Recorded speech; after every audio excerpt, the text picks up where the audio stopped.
జగన్మోహన్ రెడ్డి గారిని మళ్ళీ ఆంధ్రప్రదేశ్లో అధికారంలోకి తీసుకురావాలి అని కంకణం కట్టుకున్నటువంటి మేధావుల్లో కంచా ఐలయ్య గారు ఒకరు. ఆయన సాక్షిలో పుంఖానుపుంఖాలుగా వ్యాసాలు రాస్తున్నారు దీనికి సంబంధించి. ఏ విధంగా జగన్మోహన్ రెడ్డి గారు ఒక విప్లవకారుడు, ఈ దేశ చరిత్రలో అతి తక్కువ మంది నాయకులు జగన్మోహన్ రెడ్డి గారు తీసుకొచ్చినటువంటి విప్లవాత్మక సంస్కరణలు తీసుకొచ్చారు అనేక రంగాల్లో అని పదే పదే రాస్తున్నారు. ఆయన పేదలకు ప్రతినిధి, పేదల పెన్నిధి, మిగతా వాళ్ళంతా కూడా పెత్తందారులు అని ఏదైతే జగన్మోహన్ రెడ్డి గారు చెప్తాడో కంచా ఐలయ్య గారు కూడా అదే మాట చెప్తూ వస్తున్నాడండి. ఒక సిరీస్ ఆఫ్ ఆర్టికల్స్ రాస్తున్నాడు ఆయన సాక్షిలో. అదొక పెద్ద ఐరన్ అని చెప్పాను గతంలో.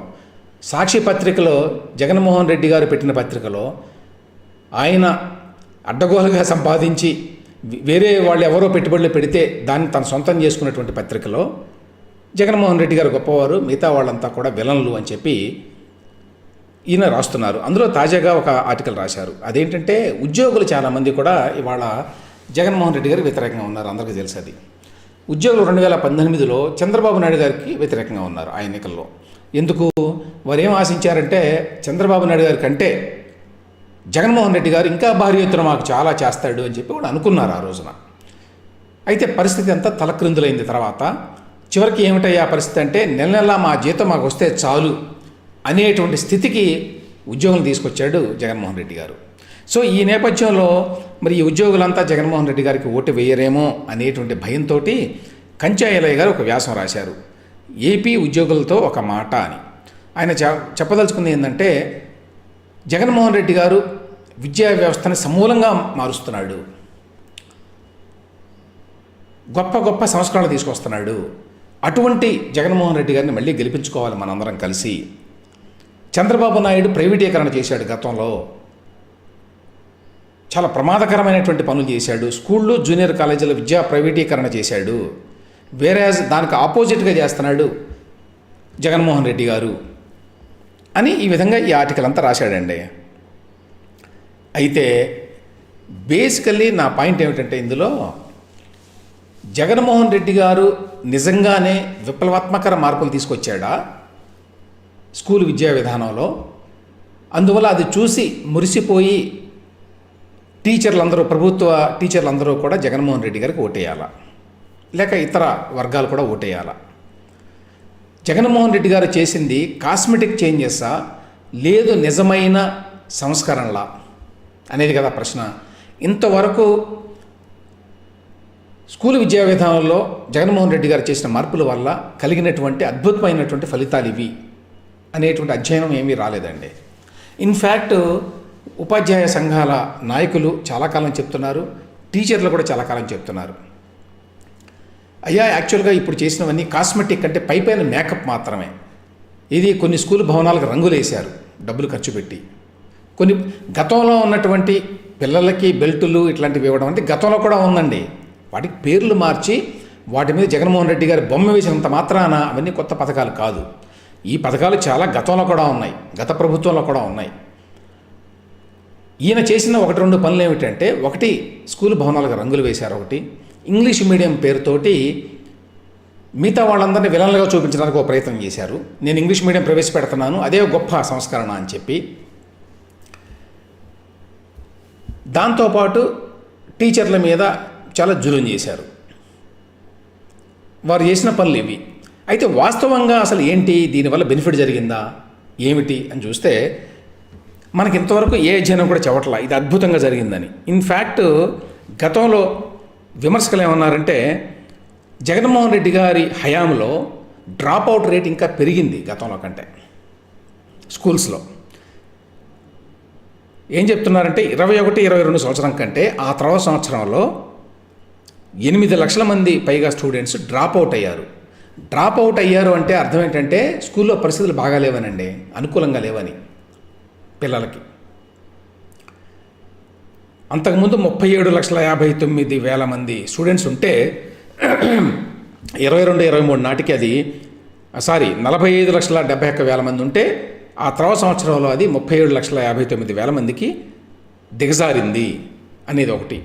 తర్వాత ఇంగ్లీష్ మీడియం యొక్క ఫలితాలు ఎంతవరకు మనకు తెలియదు. ఇంగ్లీష్ మీడియం వద్దని ఎవరు అనరు, దానిని ఒక భూతంగా చూపించి అందరికీ వీళ్ళంతా ఇంగ్లీష్ మీడియం వద్దంటున్నారు అనేది ఒక ఒక ఫేక్ ప్రాపగాండా ఒకటి జగన్మోహన్ రెడ్డి చేస్తే కంచా ఎలయ్య గారు లాంటి వాళ్ళు కూడా దాన్ని ప్రచారం చేస్తున్నారు. ఇంగ్లీషు టీచింగ్ వద్దని కానీ, ఇంగ్లీష్ నేర్పించవచ్చు వద్దు అని చెప్పి కానీ ఎవ్వరూ అనలేదు.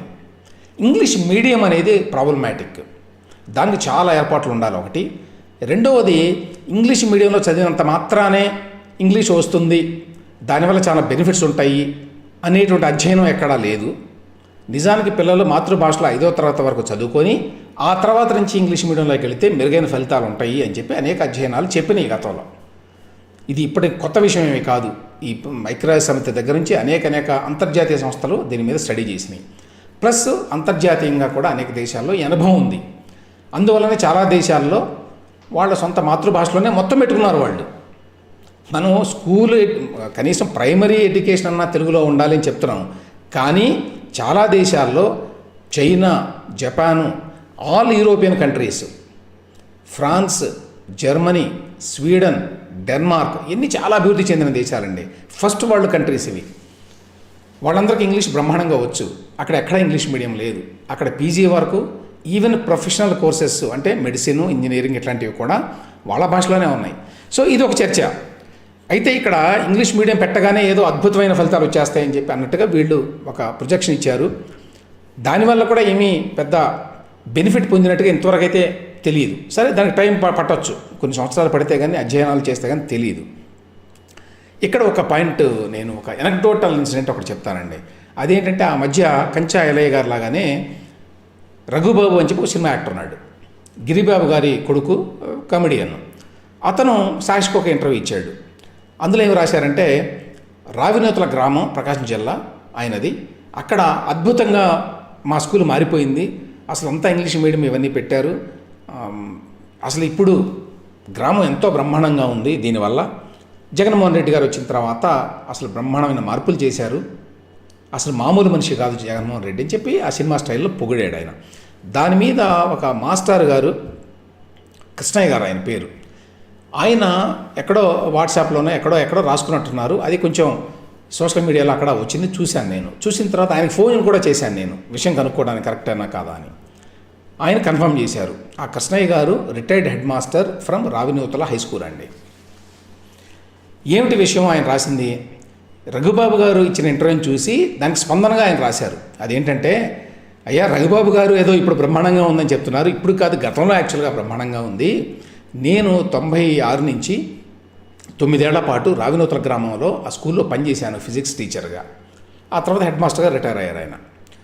నేను పనిచేసినప్పటికే ఆ స్కూల్ చాలా పీక్లో ఉంది. 500 మంది స్టూడెంట్స్ ఉన్నారు. అందులో చదువుకున్న వాళ్ళు ఆల్రెడీ ఒక తరం విదేశాలకు వెళ్ళారు చాలామంది, ఇంకా చాలామంది దేశంలో పెద్ద పెద్ద ఉద్యోగాల్లో ఉన్నారు. వాళ్ళందరూ డబ్బులు సంపాదించి పంపించడం వల్ల ఆ గ్రామంలో చాలామంది మరి డబుల్ స్టోరీడ్ బిల్డింగ్స్ కట్టుకున్నారు. ఆర్థికంగా అందరూ ఎంతో కొంత స్థిరపడ్డారు. దానివల్ల ఆ తర్వాత తరం నేను వెళ్ళేసరికే తల్లిదండ్రులందరూ కూడా బాగా చదివించాలి పిల్లల్ని అనేటువంటి పట్టుదల, ఆ తపన వాళ్ళల్లో ఉండింది. వాళ్ళు ప్రతిరోజు స్కూల్లో ఏం జరుగుతుంది ఏమిటని చూస్తూ ఉండేవాళ్ళు. దానికి తోడు హై స్కూల్లో కూడా టీచర్లు అందరూ కూడా పొటాపొటీగా చెప్పేవాళ్ళు. మంచి మంచి ర్యాంకులు వచ్చేవి స్టూడెంట్స్కి. ప్రతి వాళ్ళు కూడా ఈ స్కూల్ నుంచి వెళ్ళిన వాళ్ళు చాలా ఉన్నత చదువులు చదువుకున్నారు అని చెప్పి కొంతమంది పేర్లు అవి ఇచ్చాడు ఈ గ్రామం నుంచి. అసలు ఆనాడే ఎంతోమంది అమెరికాకి, ఆస్ట్రేలియాకి, ఇంగ్లాండ్కి, ఇంకా అనేక విదేశాలకు వెళ్ళి పనిచేశారు. దేశంలో కూడా పెద్ద పెద్ద పదవుల్లో ఉన్నారు. దానికంటే ఇంపార్టెంట్ పాయింట్ ఆయన చెప్పింది ఏమిటంటే, సో ఇప్పుడు బ్రహ్మాండంగా ఉంది కదా, అప్పుడు బ్రహ్మాండంగా ఉంది అనేది. అప్పుడు 500 మంది స్టూడెంట్స్ ఉంటే గత 3 సంవత్సరాలుగా స్టూడెంట్స్ సంఖ్య విపరీతంగా తగ్గిపోయింది. 3 ఏళ్ల క్రితానికి అది 300కు వచ్చింది. ఆ తర్వాత ఇవాల్టి రోజున నాకు తెలిసిన సమాచారం ప్రకారం 210 మంది మాత్రమే స్టూడెంట్స్ ఉన్నారు. ఆ స్కూల్కి పంపించడానికి తల్లిదండ్రులు ఇష్టపడడం లేదు, ఎందుకంటే స్టాండర్డ్స్ ప్రమాణాలు ఆ స్థాయిలో దిగజారిపోయినాయి. సో ఎప్పుడో 90ల్లోనే 500 మంది స్టూడెంట్స్ ఉన్నటువంటి రావినూతల హై స్కూలు చాలా గొప్ప స్కూల్గా పేరుగాంచింది ఆ చుట్టుపక్కల ప్రాంతాల్లో. ఆ స్కూల్లో చదివితే జీవితంలో పైకొస్తారు అనేటువంటి ప్రభుత్వ స్కూల్ అది. అక్కడ ప్రైమరీ విభాగం కూడా ఉండేదట పక్కన, ప్రైమరీ స్కూల్ కూడా. అందులో 16 మంది టీచర్లు ఉండేవాళ్ళు. ఇప్పుడు 1-2 టీచర్లు కూడా ఎక్కడ ఉండలేదు ప్రైమరీ స్కూల్లో. ఆ రోజునే 16 మంది టీచర్లు ఓన్లీ ప్రైమరీ స్కూల్కి ఉండేవాళ్ళు. ఇక హై స్కూల్లోనైతే పోటాపోటీగా టీచర్స్ కూడా చదువు చెప్పేవాళ్ళు. అందువల్ల 500 మంది స్టూడెంట్స్ తోటి ఆ స్కూల్ నడిచేది. అట్లాంటిది ఇవాల్టి రోజున తాజాగా ఉన్న నెంబర్ ఏమిటంటే 210. దాన్ని బట్టి ఏం అర్థం చేసుకోవాలి? ప్రమాణాల దిగజారినయా లేదా? ఎక్కువ మంది స్టూడెంట్స్ చదువుకోవాల్సింది పోయి ఇంకా తగ్గిపోలేదా? ఇవన్నీ గమనంలోకి తీసుకోకుండా, ఎటువంటి లెక్కలో లేకుండా, ఎటువంటి డేటా లేకుండా ఐలయ్య గారు ఏం చెప్తున్నారు? ఇంగ్లీష్ మీడియం పెట్టాడు, ఈయన ప్రభుత్వ రంగంలో స్కూళ్ళని ఎంకరేజ్ చేసి ప్రైవేట్ రంగంలో స్కూళ్ళన్నీ మూతపడేట్టు చేస్తున్నాడట. ప్రైవేట్ రంగంలో స్కూల్ ఎక్కడా మూతపడలేదండి. ఇది ఒక పొరపాటు అభిప్రాయం. ప్రభుత్వ రంగం గట్టిగా ఉంటే, బాగా నడుస్తుంటే దానికి పోటీగా ప్రైవేట్ రంగం కూడా ఇంప్రూవ్ అయ్యే అవకాశం ఉంటుంది. ఎందుకంటే అక్కడ కంటే మెరుగ్గా చదువు చెప్పగలిగితేనే ప్రైవేట్ రంగంలో స్కూల్స్ మనుగడ సాధించగలవు, లేకపోతే మూసుకోవాలి వాళ్ళు.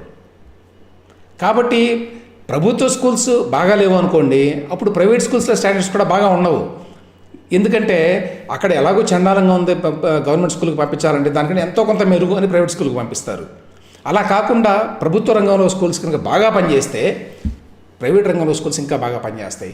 కాబట్టి ప్రభుత్వ రంగంలో స్కూల్స్ని జగన్మోహన్ రెడ్డి గారు చేసి ప్రైవేట్ రంగంలో ఉన్న స్కూల్స్ అన్నింటినీ మూతయిస్తున్నాడు అనేది వాస్తవ విరుద్ధం, నిజం కాదు అది. ఎక్కడ కూడా ప్రైవేట్ స్కూల్స్ ఏమి మూతపడలేదు. జగన్మోహన్ రెడ్డి గారు చేసింది ఏమిటంటే ఎయిడెడ్ స్కూల్స్ అని ఉండేవి మనకి ఎప్పటి నుంచో, ఎయిడెడ్ జూనియర్ కాలేజెస్ కూడా.